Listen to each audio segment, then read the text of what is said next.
What the Spaniards came and saw in California, they described as looking like a well-tended garden. It looked like that because it was. The people had lived with the plants, had lived with the animals, and had evolved an ecology based on bringing what they needed close to their home villages.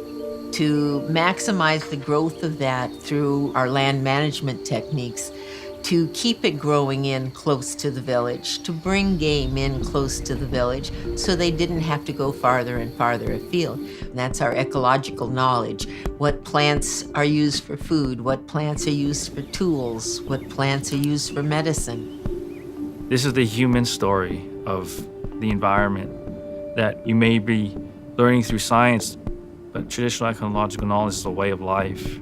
It's a role that we have learned for thousands of years. And now that role has been taken out of the equation, it's out of balance. And so now science is trying to figure out how to put things back into balance. And this is where traditional ecological knowledge can play that role once again.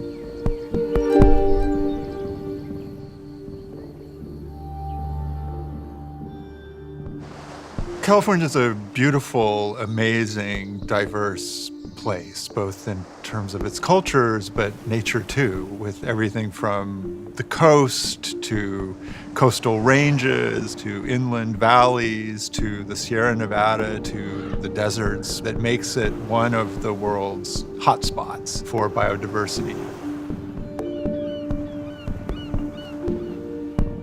Historically, the development of this settler colonial society and the modernization of it, there arose a conservation movement that resisted that development. And here in California, most vividly embodied by John Muir. And in the late 19th and early 20th century, advocating for the conservation and preservation of nature as temples where we could approach God's creation. What Muir saw in California was really three Californias. One, the cities where commerce happens, where most people live, the surrounding countryside of farms and ranches and mines, this economically productive landscape that was changed for human use. And then the cathedrals of nature beyond, where nature would be protected and where we would go to visit, but leave little trace that was separate from people, that was separate from culture.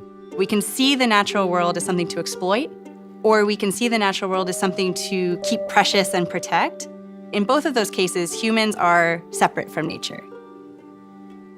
Traditional ecological knowledge, it's a different perspective of knowing a place or knowing the natural world. TEK is not just information, it's how people do things. It's how people practice their culture, right? It's how you go and collect material for a basket. It's how you actually go fishing or set up your society within a particular place.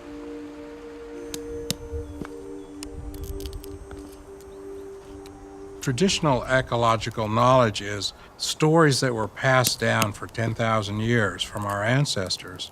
These stories traditionally teach botany, science, the things that are necessary, but we didn't learn these in universities. These were things that were taught by people that practiced them for centuries. When we hear a story about how to collect food in the forest, these aren't just guesses. They are proven techniques that have been practiced for thousands of years.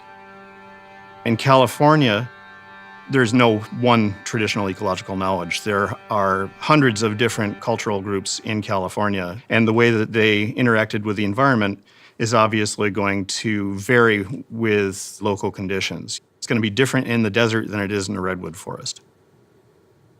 If you are a people living in the same place, the same region for 1,000 years, you've watched the turn of the seasons, the migrations of animals, birds, insects, fire regimes, and how they move through plant life, all of those things together, how we gather our plants, how we are able to subsist. all of that encompasses tech.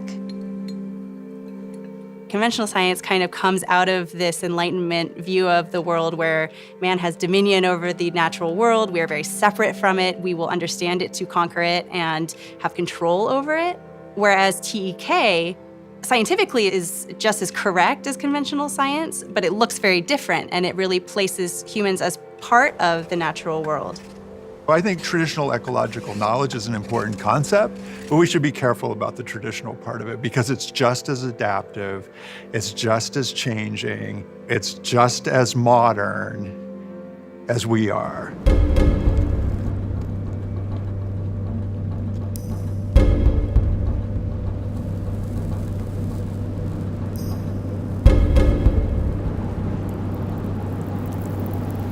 Anybody who's lived in California for a long time has seen lots of wildfires, and I feel like in the last several years we've probably seen even more, right? Droughts exacerbating wildfires, creating drier conditions, and that's a huge concern to anybody living in the state. We continue to follow breaking news out of the Santa Clarita area where 200 firefighters are battling a fast-moving brush fire along northbound Highway 14 near Sand Canyon. A devastating blaze tearing through Southern California overnight, moving fast, tripling in size, and engulfing more than 18,000 acres of land.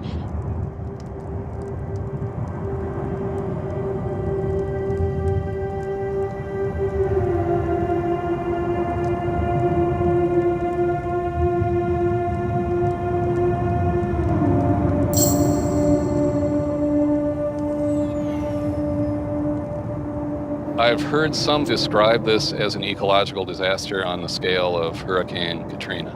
Tree mortality is a huge problem in the Sierra right now. There are millions of dead pine trees. Even without thinking about whether there's a hugely elevated fire risk because of these brown and dried needles, it's a different forest from now on than it was a couple years ago or 10 or 20 years ago. There's been a long history of fire suppression in these forests. And when you suppress fire, that allows fuels to accumulate.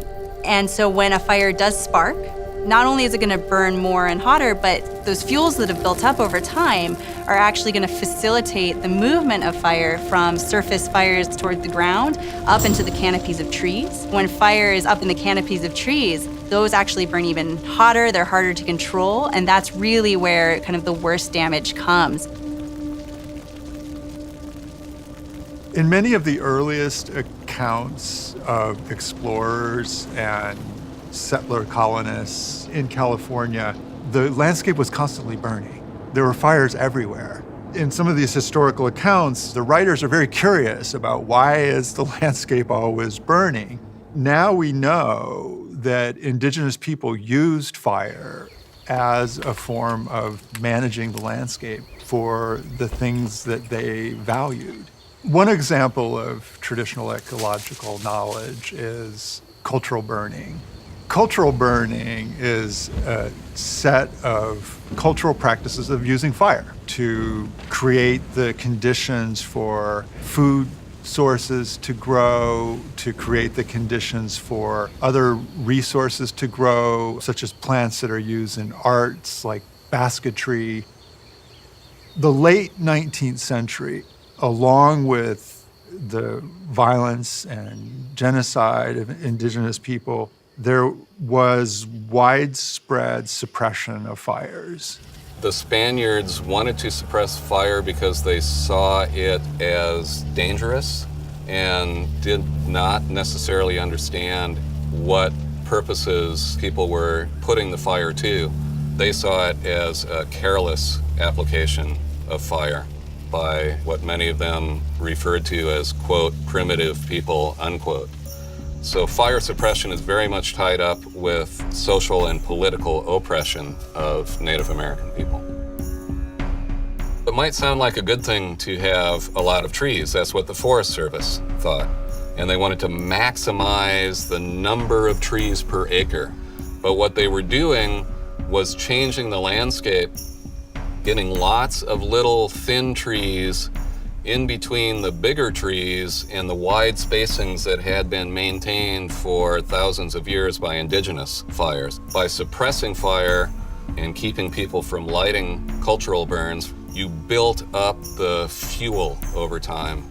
And that's what has led to a situation today where the forest is full of trees, but really closely packed and ready for that spark and for a huge wildfire to start at any time. It may be that the fires that come into those ecosystems are catastrophic. The risk is that those forest systems might not recover. It's also possible that fire is exactly what those ecosystems need to be renewed.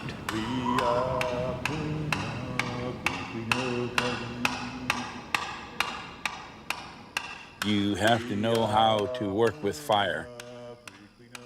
When you're my age, I take my young ones out, smell the smoke, smell it. That's grass fire.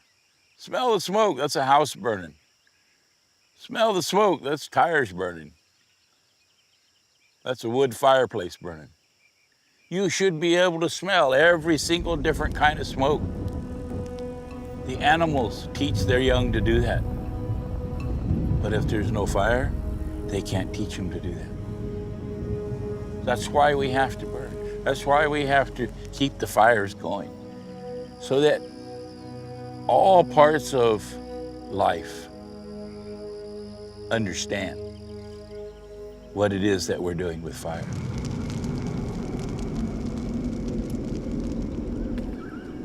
The North Fork Mono and most of the other Mono groups have been here for 15,000 years. When the Indian was out on the land, they always burned. So the use of fire comes through your land so that it can take care of your resources and give you new ones.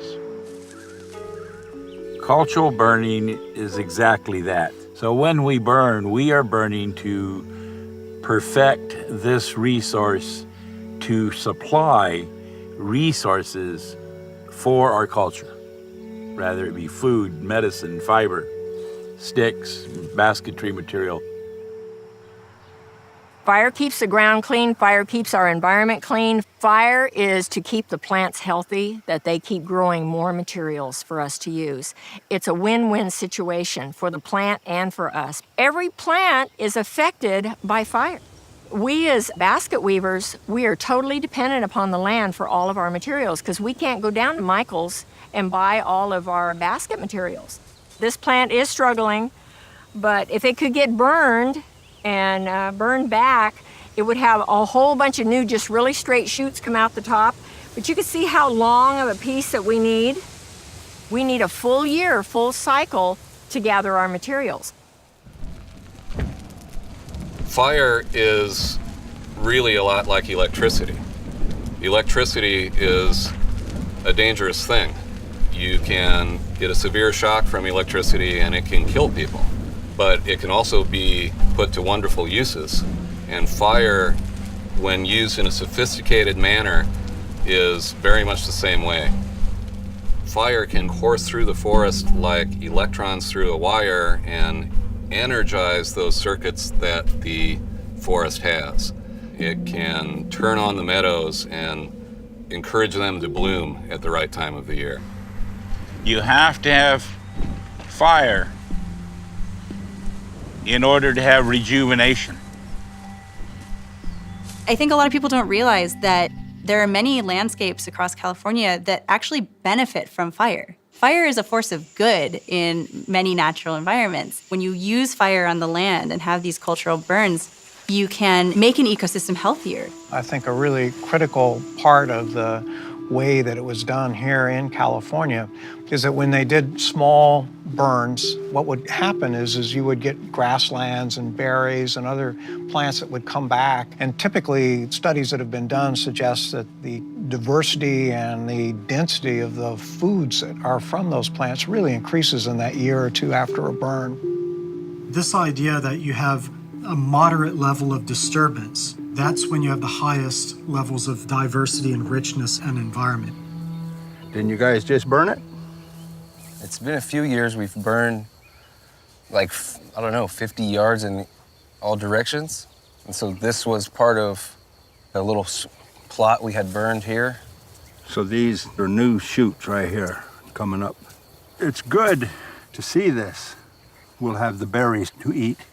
If you eat them red and dry with salt, We were burning an area that hadn't been burned for well over 100, 120 years. And when we did burn, these bushes that we're standing in the middle of that are basically 3 foot tall were about 5 or 6 feet tall. And so thick you could not walk through them. So dry that lichen and California dodder, which is a parasite, was beginning to crawl all over them and kill them. So it needed fire. This land needed fire. You need to be able to see through the trees. The concept that we are bringing forth when we work out on the land is this open concept. We've got to be able to see through. When the baby is inside of the basket, look through the basket. See the world. See through the basket to the outer world. See through the forest. See through from this world to the next world. Always the ability to see through.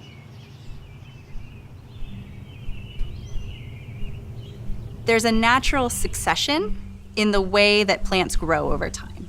That cultural burning kept those meadows meadows. By using fire in the right way, the right times of year, the right frequency throughout decades, you can hold off the succession and stop it at that point where a meadow is a meadow. And that's great for the ecosystem as a whole because, again, it keeps that diversity of habitats. If you have a meadow next to a forest, that's going to support more diverse life, a greater number of plants and animals than if you just have a homogeneous forest.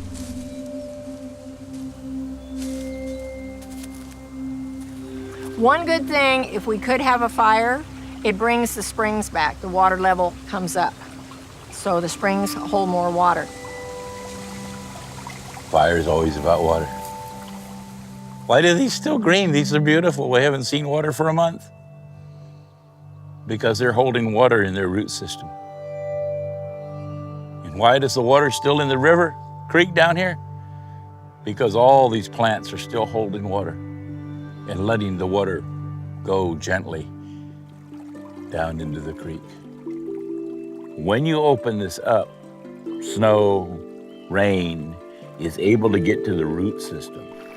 And then the root system retains water. What we have done here by opening up this forest and this little ecosystem is we've returned the water.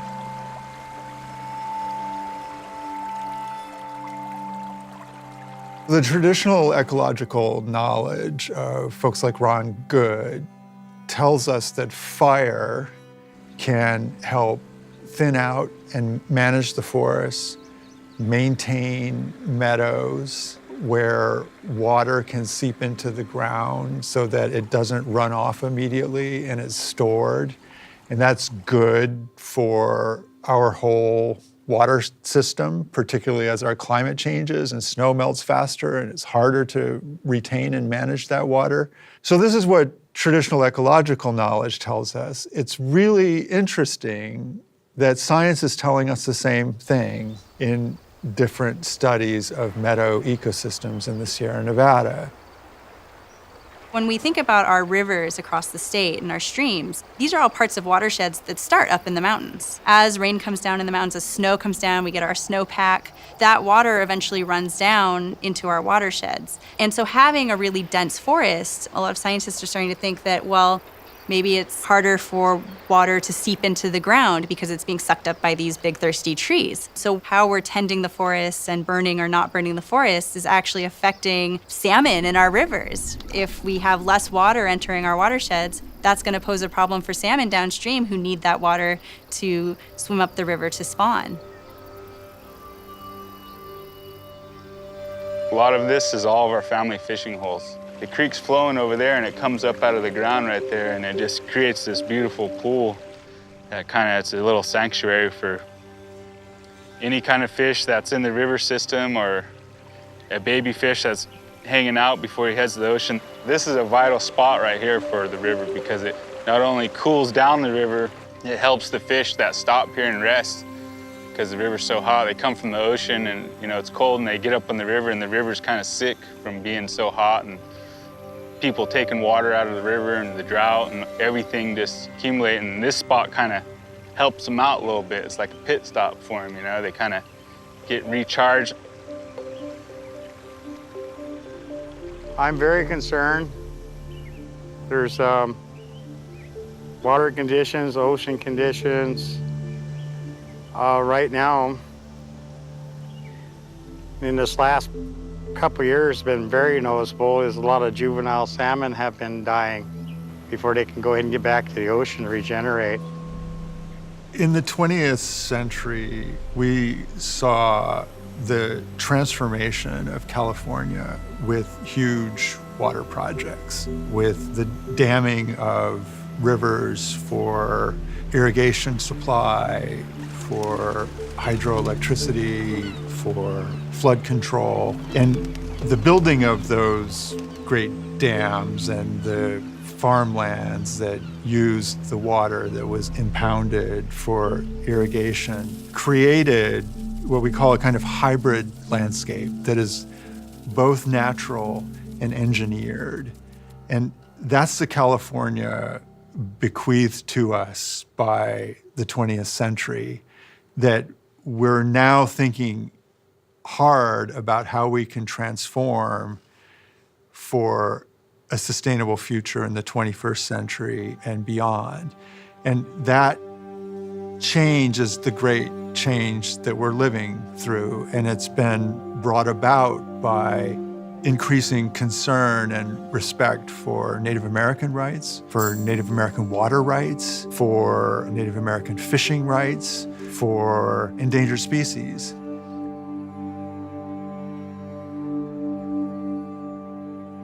We've been working for a number of years to remove dams on the main stem of the Klamath River. With dam removal comes the possibility of re-establishing runs of spring chinook once again into the entire basin. Across the state, there are a number of ongoing battles to protect our river ecosystems, whether that's to remove dams. Do we get rid of all that concrete and kind of rewild that river ecosystem? It could be cleaning up pollution from runoff from local industries and farming, the pot industry in Northern California, all of these different things that affect the health of the river. Activists all over the state are trying to make changes to these rivers to bring them back towards their more natural and healthy state. Salmon is as essential to the Yurok people as the air they breathe.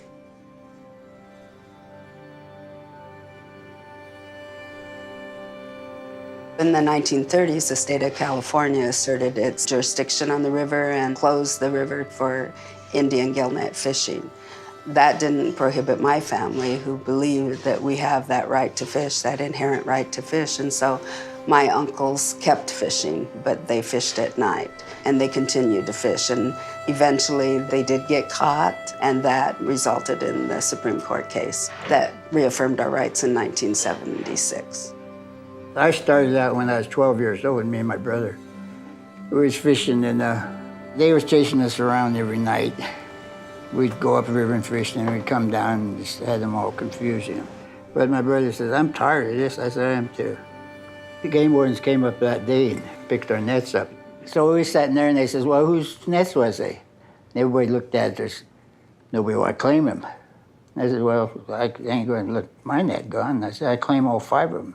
And so there was a lot of animosity because there were a lot of fishermen that were here on the river. And so when we started to fish with nets, they were very unhappy because they had claimed ownership to the river at that point.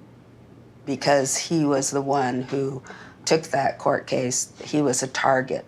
So they would stop him all the time.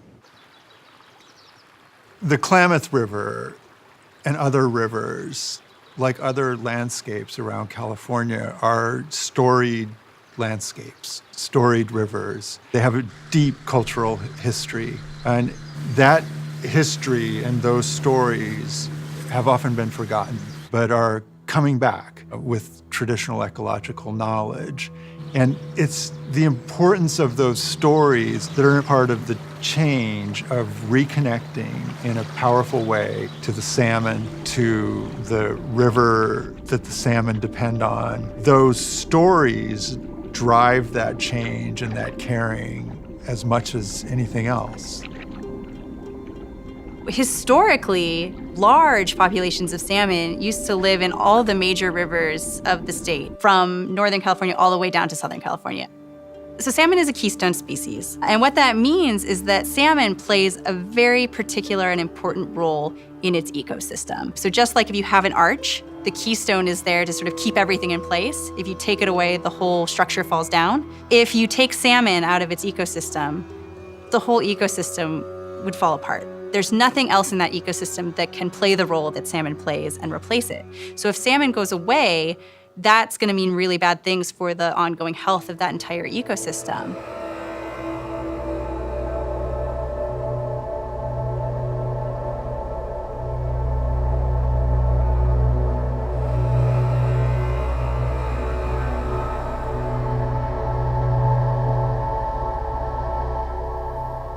When we had the fish kill, we immediately closed our fishery because that was a sign there was a terrible imbalance in the world.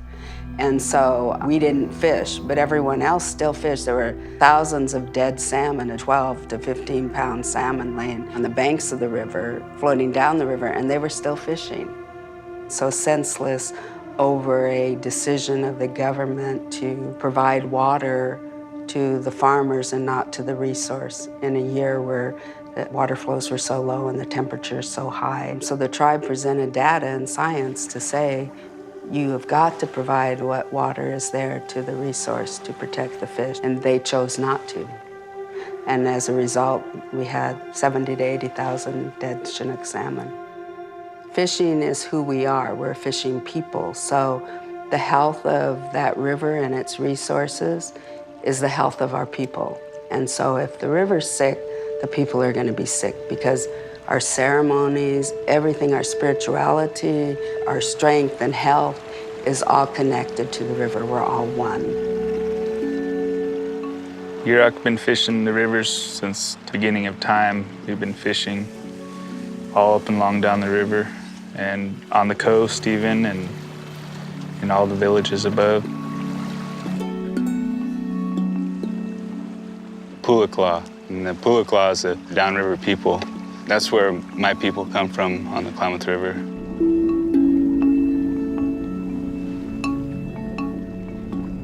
The river does so much for us.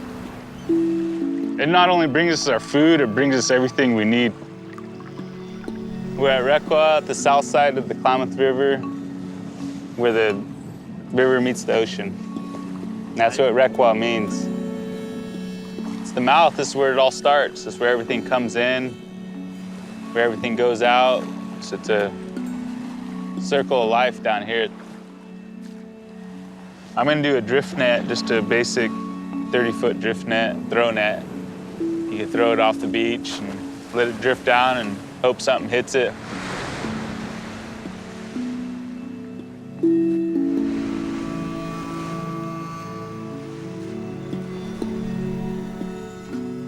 We have a self-implemented closure just to let, the river have a break, as we're supposed to have a real low salmon year this year.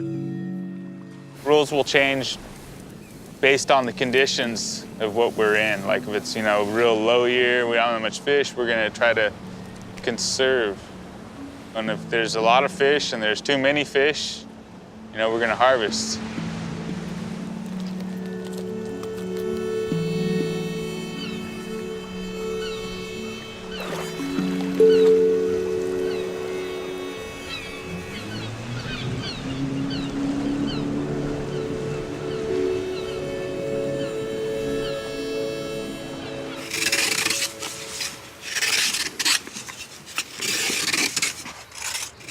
As long as we are here, there has to be salmon.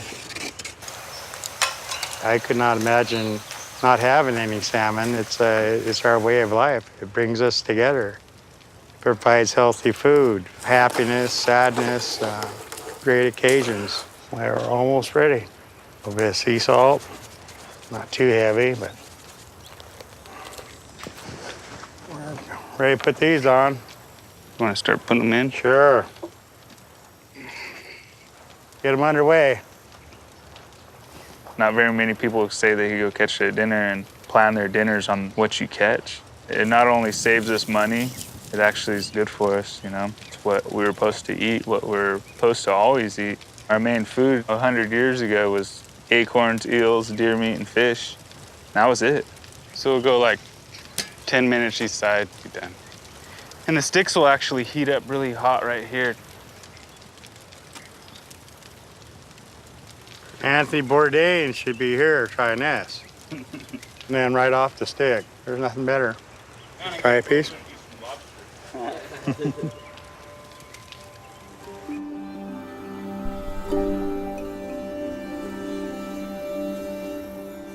Food is one of the most intimate ways that we relate to the environment. When settlers first arrived in California, they were really concerned that California and the environment and what they ate would change them somehow. Later, as they tried to clean the landscape, to produce food, to create modern agriculture, vegetable products, we began to conceive of our bodies as separate from the environment. Hey anane, hey anane, hey anane, oh hey anane. Way boy, leonani, oh leonino. Way boy, leonani, oh leonino. Hey anane, hey anane, hey anane, oh hey anane. I just fell in love with this song. It's just an acorn processing song. It's a Paiute song from the east side. The Paiutes on the east side loved acorn, but they don't have acorns over there. That's why we traded back and forth. That's the reason we filtered over the mountains and ran the Chukchansies off of their land, is because we wanted the black oak acorn, and we had to have it. Acorn is a pure living food. If you're putting something that sacred into your body, man, you're putting life into your body. I know the power of acorn. Our men were long-distance runners, and they would just have a little fanny pack and put some of those konawoys, those dumplings, in a pack, maybe with a little bit of jerky, and then run to Bishop. There was some form of acorn processing going on every day in the village, because for each person in the tribe, it took approximately 1,000 pounds of acorn to sustain one individual for a year. This little rock here can be made out of granite. Usually it is. It's called a Pessoa We'inu. But I love doing this the traditional way. I've tried using hammers to crack and shell. The Pessoa We'inu is the best way. Soapstone is extremely, extremely hot. And what happens when it goes in that basket with that acorn, what it's doing is roasting the acorn. And you can actually see that acorn brown in that basket, and it just brings out the richness of the flavor. You cannot get that in a pot. You just cannot, because a pot can't get as hot as this soapstone. I've got these things so hot when I put them in a basket, it actually scared me. So you want some really good chika-onos. Chika-onos are stirring sticks. And so you want some good strong ones, and you want to be ready for action, and you better be strong. And our grandmas were really strong.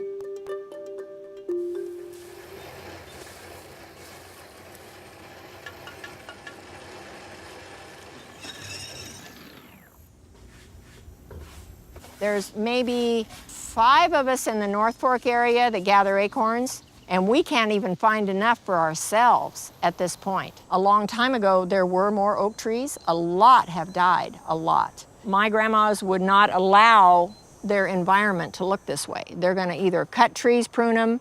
When they would go through, they're gonna burn. Their number one thing was their oak trees. And that sustained not only them, but the squirrels, and the squirrels provide for the other animals. So we're back to balance. Now it is totally out of balance.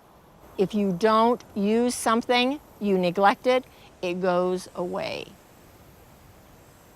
Now, in an interesting way, we're coming back to the idea that worried the first settlers, that the environment can affect and change us. We no longer think that it might be best if our food is produced in these ultra-clean, monoculture, vast fields under sterile conditions.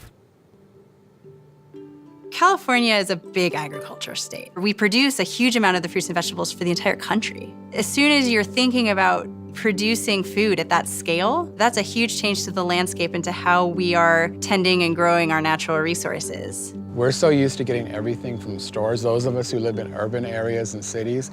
Everything that we need to survive for the most part comes from a store, whether it's food, clothing, a repair on your house, everything is from a store, it's there. We're not used to going out and harvesting and gathering that ourselves. Part of this great turn in our thinking and part of the great turn that traditional ecological knowledge is contributing to is that our bodies are porous to the environment. We are part of the environment. The environment can affect us, and particularly through the food we eat. That brings us to trying to figure out how to decolonize not only our individual diets, but our food production system.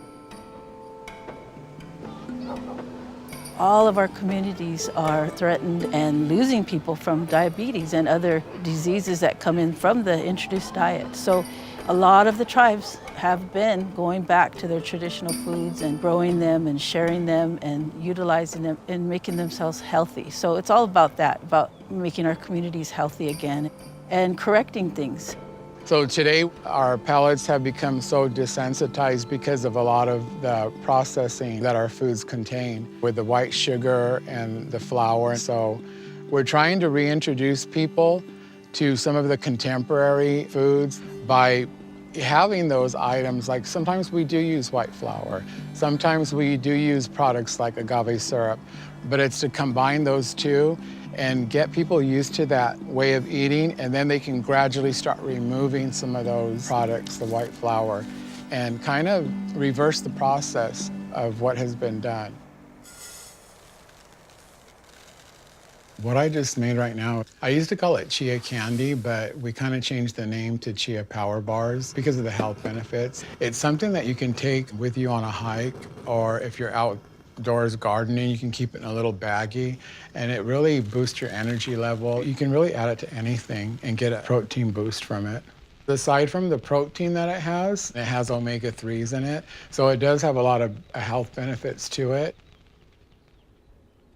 Our traditional chia, you really can't find in our area. The chia that you find in the stores is a different species. So it makes me feel that there's this wanting for us to be able to grow that again and to harvest it the way my ancestors did. Because it's one of the foods that we can't go out in nature and harvest. There's just not enough of it anymore. For tens of thousands of years, Indian people have had a reciprocal relationship with plants. And it's been good for the people, it's been good for the plants. Everybody's been healthy and happy. For the last 500 years, that relationship has been severed. Plants aren't being gathered anymore. The plants are not happy. That's why they're kind of growing wild. Everything we needed for our life came from our native plants and our native animals, which are dependent on our native plants. If we wanted a tool, it came from our native plants. If we wanted food, it came from our native plants. If we wanted to build a house, it came from our native plants.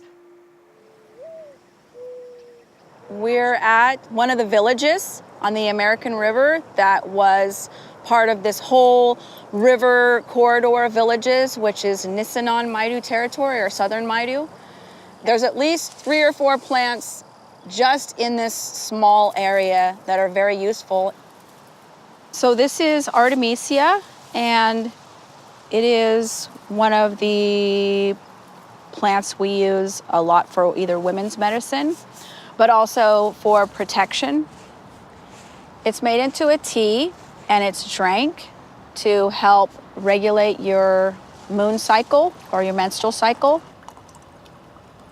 I really want people to understand we as Native Californians, as traditional people, are utilizing the same medicines they are, and we're trying to harvest these things traditionally on our own or public lands that are in our tribal territories. And when people learn about herbs and how wonderful they are, and then they go out and gather all of them, we don't have access to our medicine. Access to land and the shortage of it really disables us. A lot of lands that are natural are all held by federal agencies or private landowners. They feel that we're trespassing or we're going to destroy whatever it is that they have or they're looking to protect. Or in reality, we're only enhancing what it is that we're gathering or what it is that we're working with. And that's a translation that not only doesn't get fully understood, but it's always oppressed to the point where we're fearful. Land sovereignty is a big deal for Native people. And we have recognized tribes throughout the state, and already they have a hard enough time getting access to the land and to the resources that they culturally and traditionally need to have access to. There are a ton of tribes in our state that aren't even officially recognized. And so that's an even harder challenge for them to start to approach this challenge of land sovereignty and just having access to the places where they traditionally would have collected materials to support their culture. To understand what's behind the current issues with Native people's access to the land, it's important to take a look at history. When the Spanish arrived, they set out to Christianize the natives, and that basically meant plugging them into an agricultural economy, which for the most part had not existed in California before.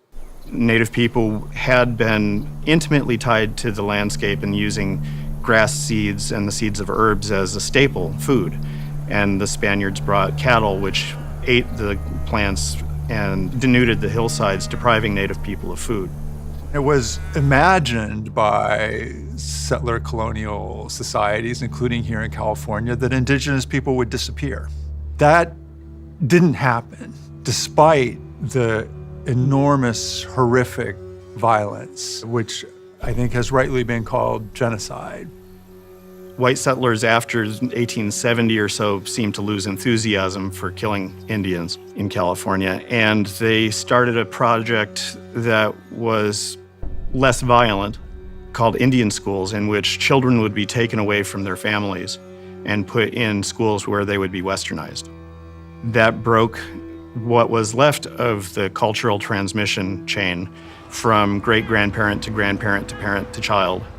If the child was removed from his or her elders, he or she wouldn't learn Native ways. And they were taught how to function in a cash economy, how to be farmers, laborers, that kind of thing.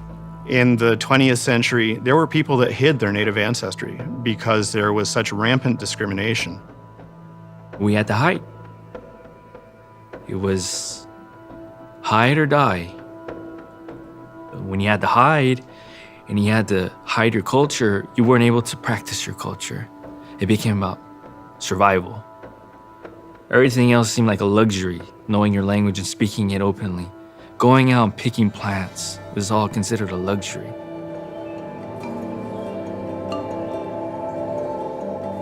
This basket has a prayer that wraps around it, and it protects the plants that I gathered inside. And it says in Shmuich, Kino no hil alapai, Kino no hil alishau, Kakina hihol atwai, Tanikilik hihel kuku.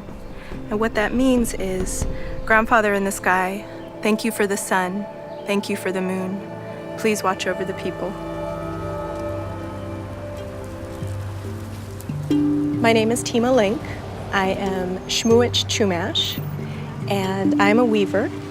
Being a gatherer is not just a practice, it's a mindset.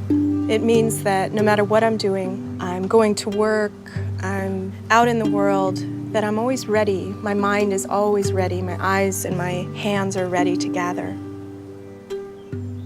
So the Spanish came, and then the United States, and they swept over the land, and when they were done, it was cut into tiny little pieces, and they put fences around those pieces.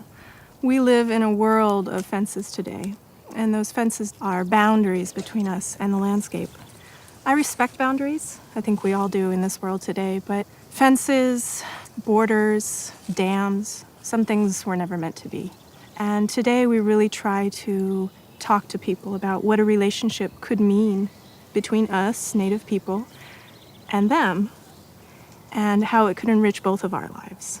One of the places that I gather at right now is Hedrick's Preserve. The man who owns it, Sandy, the land there has been in his family for generations, and before that it was in our families. And so fast forward in time, I'm looking at the plants that are on that preserve as a resource for my weaving. So one day Sandy found me. He says, I have this beautiful property and I've worked for years to restore it with native plants. And he said, I know we have basket plants, but I'd like you to come see what you think. And I'm so grateful that I have that relationship with Sandy at Hedrick's. I will say though, it's a little ironic that I sign in to a place that we used to own.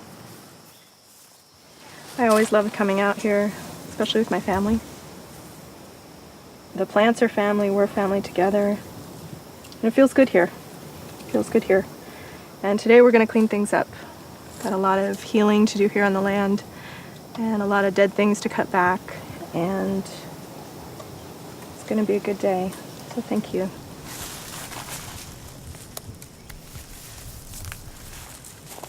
The Santa Clara River is a really special place for us. We come to not only gather, but we also come to tend the land. So that's a really important part of what we do. We're not just here to take, we're here to give back. That part's kind of hanging down. This place is really special because it's a place where the old basket weavers grew up here, they were born here, they died here, and their baskets, the actual junkus that they make their baskets out of, it's from here. So I feel that, we feel that when we come back here, that there's a continuation going on. Today, I came to get junkus.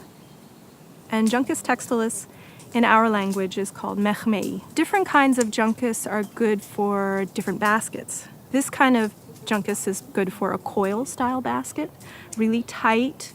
We make gathering baskets out of them, cooking baskets. When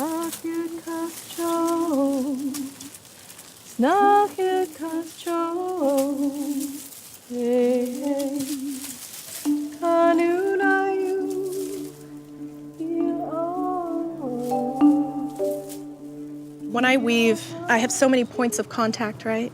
My hands are always in it. We're holding hands. My body's pushing, my knees are pushing. I'm forming this basket. So it's very much like nature. You have to be out there with many points of contact. It's like a dance partner. Nature pushes you, you push back. If one pushes too hard, it unbalances. And we see that with the fires now. Nature's pushing hard, and we have to push back. Or we push too hard, and it pushes back. So it is that balance back and forth. Native people are finding our traditions again. The traditions are coming to life. They're not always lost. Sometimes they're just asleep. One of the things that the world hears about us is that we're not here, that it's all past tense. All of our books, all of our TV, it tells us past tense.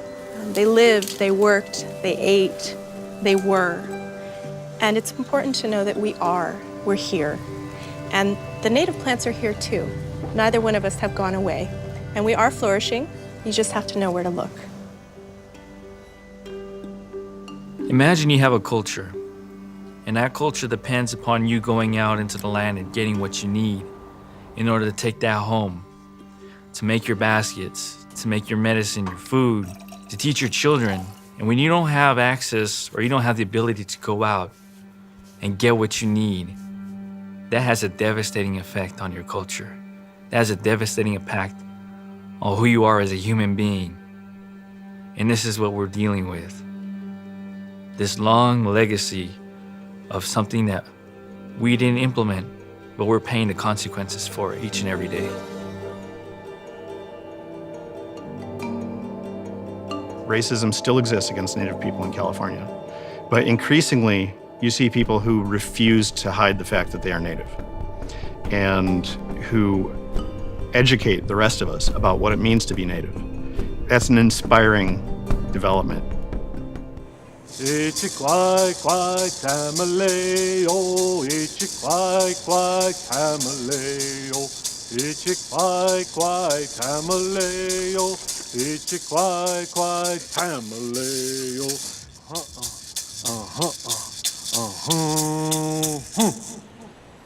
My name is Gerald Clark Jr., and I'm a member of the Cahuilla Band of Indians, and I live here on our reservation, which is south side of Riverside County, California.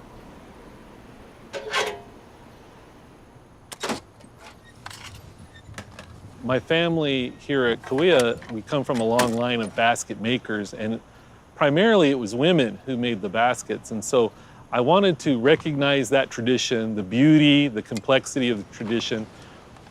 For me, there's a strong reason why I'm using pop cans and beer cans, because both alcoholism and diabetes are, wreaking havoc on our communities today. And so I don't ever want to be accused of ignoring the obvious. As an artist, I have a responsibility to express the reality of my community.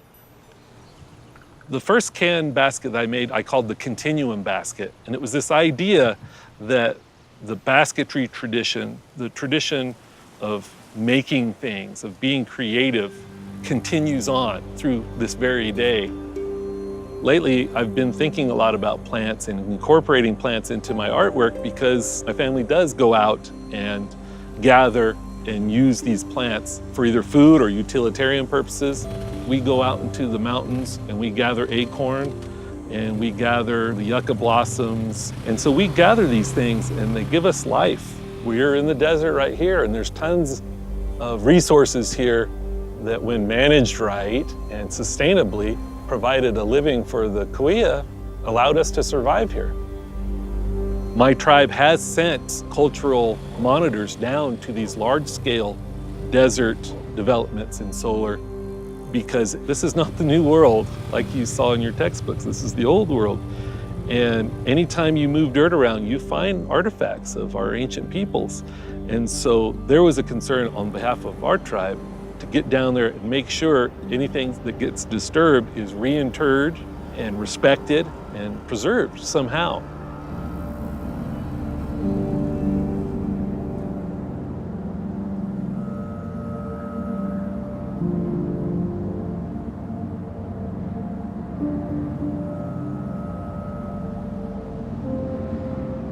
Fort Dry Lake, which is below the mountains of Genesis Solar Project, was a prehistoric lake where people lived. This Genesis project is where 3,000 artifacts were removed and are now sitting in the San Bernardino County Museum. There were 300 matatis. What matatis are used for is to grind food, such as the screw bean or berries to make food for their families. So 3,000 of those, along with a lot of ceramics, a lot of water vessels made of clay. What we told them at the time was anything you take out of the ground, we consider funerary because somebody somewhere held that item and used that item. And so there's a spirit attached to the person who used it. And here comes the Obama fast track, letting the solar people come and disrupt these spirits that are attached to the funerary objects. And that's what we are opposed to. The issue is we're not against solar, and we're not against industry coming to this area. What we're against is our people being dug up and the funerary artifacts being dug up. And why we were so opposed to those 3,000 artifacts was because in 7 generations, when industry comes to put up a Walmart or a Sonic or anything else out here, they're gonna say, how do we know Mojave people lived here? Our children can't prove it because the footprint was removed. They'll say, well, then you have no ties to your land. And so 7 generations, bring those artifacts back and put them back where they were because that's where they belong, because that's our footprint of who we are. When the environment suffers, so does our culture, so do our people. And it's a holistic approach that everything is connected, everything is a circle, rather than we look at it as isolated incidents or isolated problems. When one issue arises, it has a culminating effect to all other aspects of our culture, of our land, of our environment. And that's what we're dealing with today. That's what we're picking up the pieces and trying to put back together and fix what we can. We've been on this path for 150, 200 years. And I think now we have a choice. We can continue down that path, or we can rethink our relationship with the environment and forge a new path. And I think that is our turning point right now. One thing traditional knowledge does, it gets you back to their culture. We kind of had a lost generation of Indian people where they were kind of taken away from their culture, and there was a lot of health issues and mental health issues. And the way we kind of solved that is getting back to the culture. When Indian people get back to the culture, they knew who they are, they're more secure with themselves. And one of the ways to do that is with plants, and the other way is with language. And then when you combine the two, it's just a wonderful thing to connect people. I wouldn't be teaching about our culture and our environment and the way we do things without the belief that this is open to all people to not only learn, but understand, to adopt, to take on as their understanding of this. As a person who learned from my elders about these things, the only thing that I can really hold on to is hope. If we can start getting people to understand, I don't care where you go on this earth, you better honor the indigenous of that place, whether it's the people, the animals, the plants, the water. The moment that you disregard that, everything is thrown out of balance. There won't be one simple answer, but through listening and learning, we can understand ways that we can change our relationship with nature, that we can begin to see ourselves not as separate from nature, but as part of nature, part of a co-creation of people, nature, and culture, all working together to create the kind of world that we want to live in. If you have a brand new house and nobody lives in it and nobody cares for it, in a matter of a couple of years, it will begin to fall apart. It needs to have somebody living in it. And this land has to have somebody living in it. It's becoming more and more prevalent that non-Indigenous people are looking to the Indigenous for solutions. They're saying, how did you cope for the past 10,000 years during these times of climate change? All of these things the Indigenous people have endured, they've coped with, they've dealt with, they've lived through it. They've told their stories on how to live. We're coming out of a 20th century technology, and we're going to go into a 21st century technology, but that may have a lot to do with very ancient technologies too.